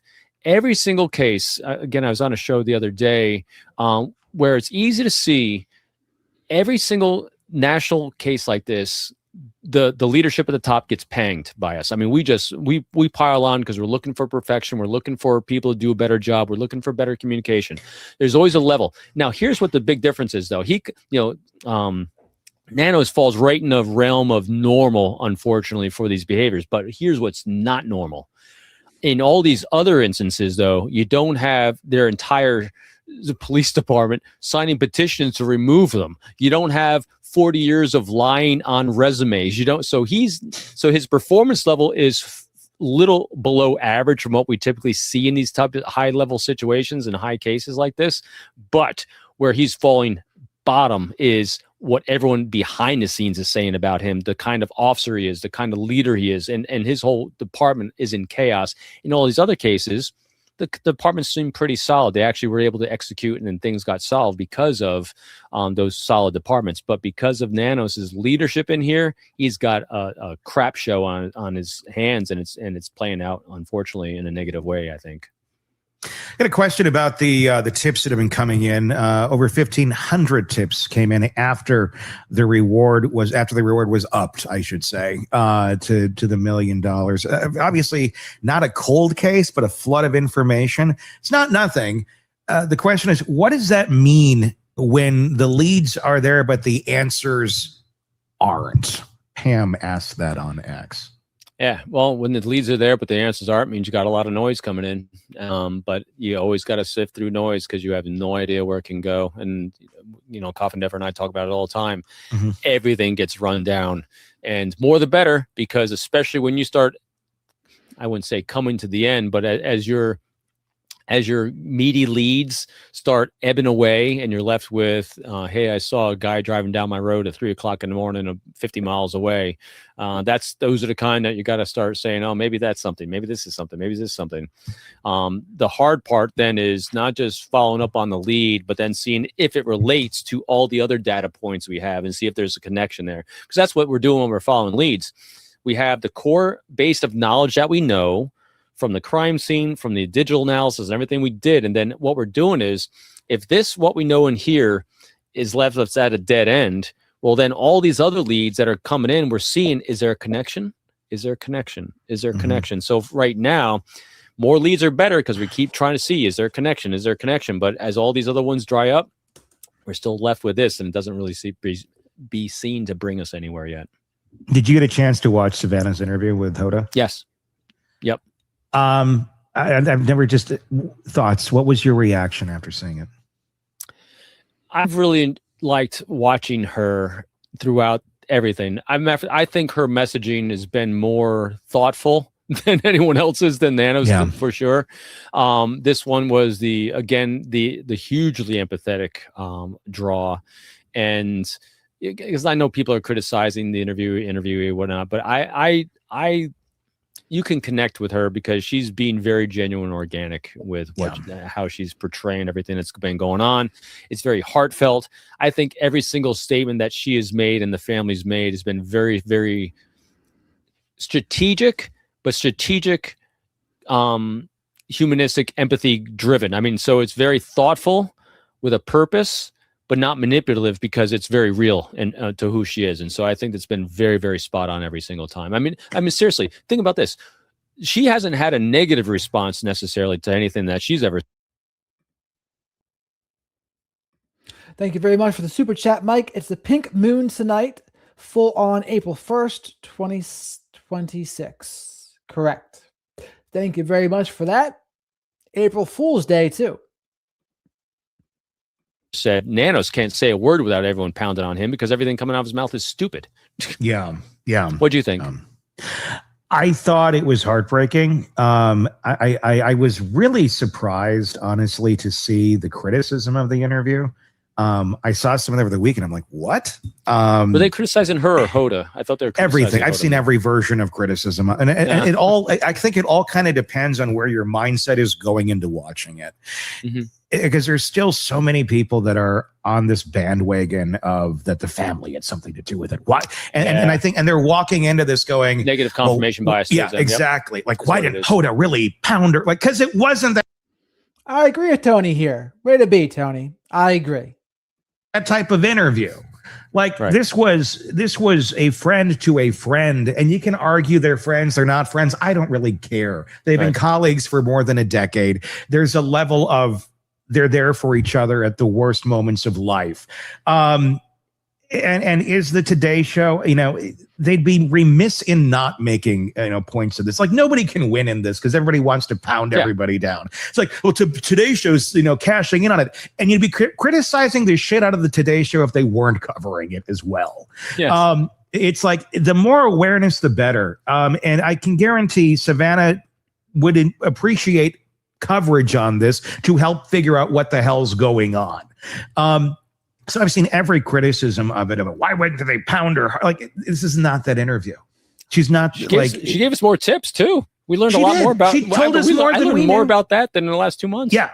So I was surprised by that, but just I think the most heartbreaking thing is, and I cannot imagine, because there's nothing anyone is going to be able to say to Savannah other than maybe a lot of intensive therapy with a very good therapist, where she's not going to blame herself, because you can clearly see Savannah is blaming herself. Oh, hell yes. Because she exists, because she chose this career path, because she's a person. And by the way, folks, please remember to like the video. Likes are free. Spank the like button and subscribe to the channel if you're not already. Say hello to the flock of black sheep here in the live chat too. In the public eye, because she did some fun segments with her mom, which is fun to do. We all do it. I've had my mom on every show I've ever done. And the last thing on my mind is ever that something horrible. And I hope it's like, you can't not live your life. You cannot not do those normal things that you would do when you're in that sort of a position. And you can't live your life in a fear state of all of that, but you're going to run all that stuff through your mind after everything is, maybe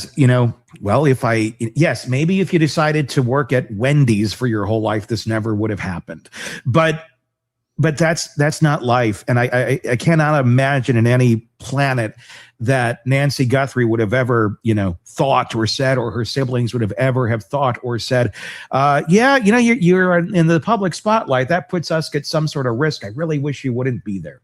No one's ever said that.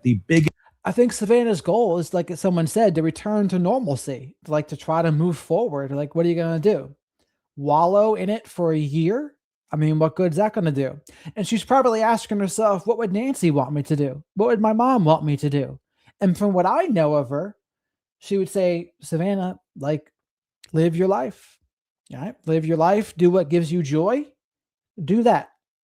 And that's what Savannah did mention in the interview, right? The biggest critic, the biggest thing that's going on is the demons that are attacking Savannah in her mind right now. And all of them too. And because remember, she was at, Nancy was at her daughter's house and her son-in-law's house, playing cards, doing their normal every Saturday night thing. And because I know there was a comment someone came up with last, on one of the other shows talking about this. Yeah, I looked it up. That was a Saturday night ritual that they had. Yeah. And so do you really think that they don't have, everyone involved in this family's got massive survivor's guilt? Massive. Everyone's going to have the shoulda, coulda, woulda, maybe this, if I did this differently. And the thing is, at the end of the day, none of it really. It's the guy that did it. It's always that choice. You can always go back in all these cases and you can think you can save the world. But no, if someone is determined to do it towards you, the likelihood they're going to do it is pretty damn high. So don't blame yourself.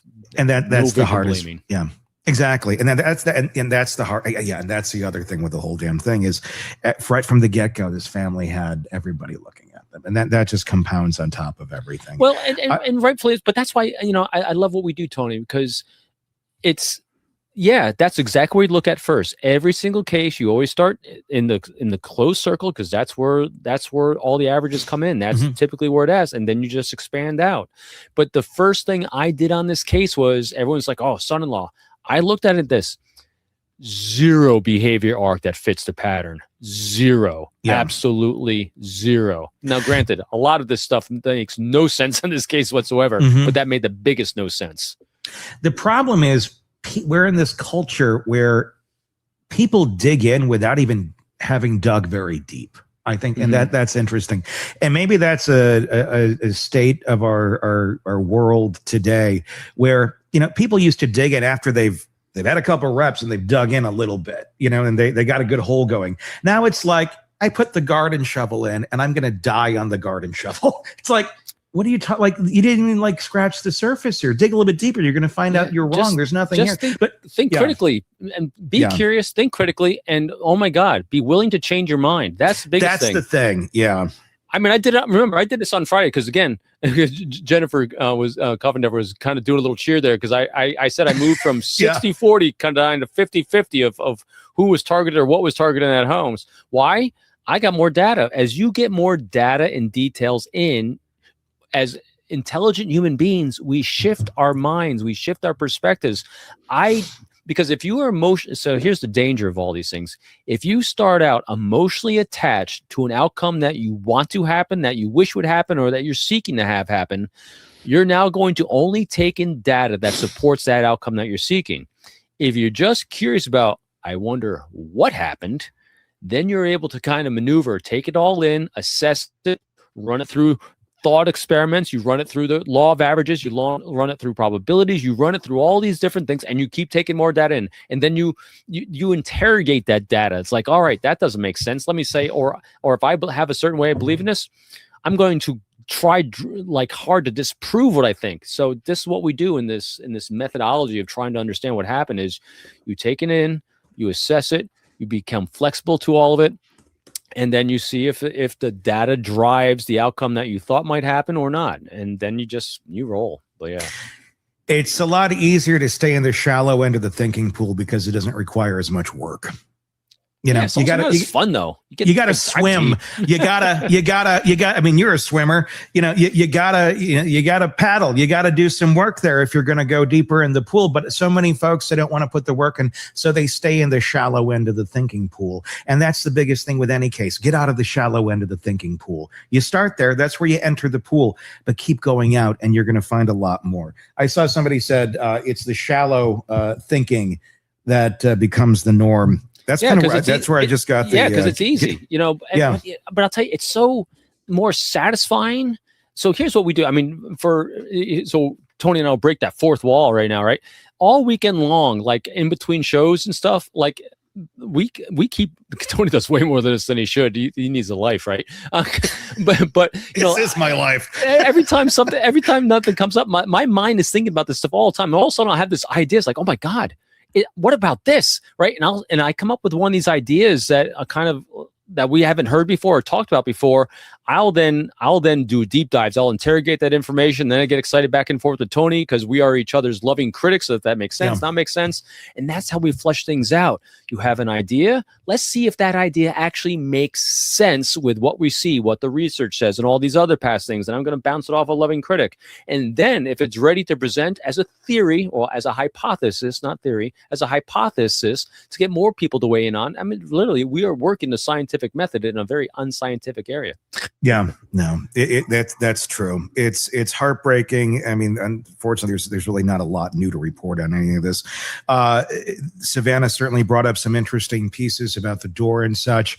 Let's talk on that real quick before we move to the Duggars. Any other thoughts on that? That we learned that the back patio door was open. Now we know because you add that with the other data we have of the guy on camera, porch guy. We don't know if he opened the door. It looked like that was his next step, and then the camera footage stops.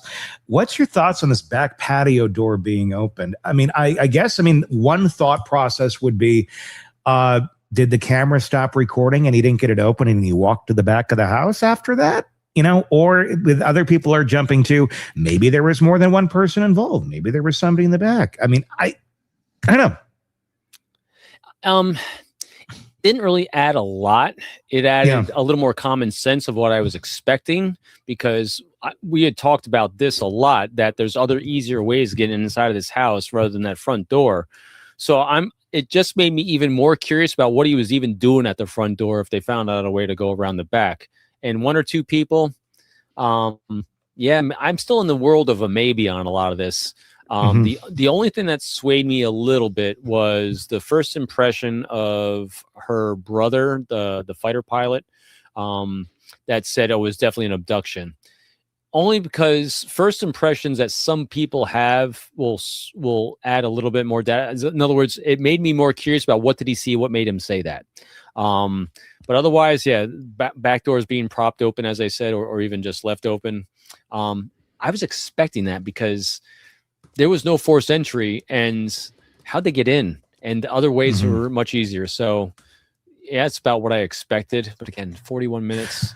That's the one that I still can't get over, is that time frame. And I think a big thing that people, they're conflating a lot of things from Savannah's interview and putting it all in the same category or lane, if you will. There's facts, there's data, and there's opinion. And Savannah expressed a variation of all of it. A fact would be the door was open in the back. Okay, that's a fact. That's okay. This is the data. The door was open. An opinion would be she believes that 2 of the ransom notes were legit. We don't know the answer. That's her opinion. Right. She's more than entitled to it than anyone else on this planet. It doesn't make it a fact. Right. And what I think a lot of people are doing is they're saying everything she said's a fact. No, it's not. And the ransom notes to me still, no, I don't think so. I don't think so either. Until I see them, I haven't. It was too easy for me to replicate something with a lot of detail based on older women in homes with Apple Watches and footage, pictures from other streaming sources. I mean, there's a lot of things that could have been faked for detail. And as well as if the intent, now granted, if you're going to go down the taken for intent of ransom, it made no sense at all. So it doesn't fit that pattern. Now, if you're going to do, I know Coffin Dever's on the retribution aspect of it. Yes. And I would agree with Jen on that aspect of it. Retribution, punishment, revenge. So if it was for retribution, I think that's a more plausible theory than for ransom, because the ransom thing still doesn't make any sense with what the actions we saw. But okay, if we're going to do retribution, that means those letters were bunk anyway. I still think the letters are just nothing but spear phishing. I really think they just took advantage of a situation someone knew about. Yeah, I tend Until I see more data. I'm still flexible. Till I see more data. It's data. It's data that she said it. So that goes to opinion and data. Okay, then we go from there and figure out, but we can't cross into the world of that being a fact yet. And I'm just saying to the audience out there, be careful on what you're conflating as fact versus data versus opinion, because they're all different things. They all play roles in this, but they play different roles. And if you start putting the wrong ingredient in the wrong slot, you might mess up the recipe. And especially since Savannah put out, hey, we just want her back. So if you actually had the body alive or dead and you wanted money, you'd figure out a way. I did it. I used my AI, figure out how do I get in touch with Savannah to figure out how to get money. It gave me 5 different ways. You're going to be investigated now. Probably. All my crazy searches on my AI for after. No kidding. Right? Yeah. It's actually kind of neat. Mine blocks me from doing certain things because I actually had to try to come up with a ransom note for Savannah, for Nancy. It wouldn't let me. But I could come up with one. But I was able to do one for my own wife. Oh, that's good. We can't do it to strangers, but your own wife. Here you go. So I had to plug my wife into it. God. Oh, the joys of AI. All right, your thoughts. All I can. your thoughts in the comments section on Substack and YouTube. All right. Well, and that's pretty much it for today. Not too much going on. The biggest news story is the contradiction between Ashley Banfield's source and what Brian Etten's source said. Ashley Banfield's source said blood on both sides of the door. Brian Etten said no sign of assault inside. So they certainly contradict. Then we went off on a little bit of a tangent with the Christy Noem's husband's story, which also led us into a direction of fetishes and kinks. But I kind of wish we didn't do that. But oh well. We'll have to see what goes on tomorrow. You got it, Laura. Esther, hello. Hello and goodbye. We don't know what the church friends had to say, Debbie. We know that they notified people that she wasn't at their house to watch the remote church. I did see that, Rooster, and I did say hello to her, so I'm glad she returned. The return of OC Girl. Amen. So Snow Baby, Kat, Laura, Songbits. Thank you to Songbits and Miss Kim for modding. Livin was only here for a brief moment. But Animal, Mike, Mace, Christy, and everyone else, Ellen, Annie, or Annie, Chatty Cathy, Beach, Kel Boyce, Cat, like I said. We'll have to see what story we have for tomorrow evening, because I don't know yet.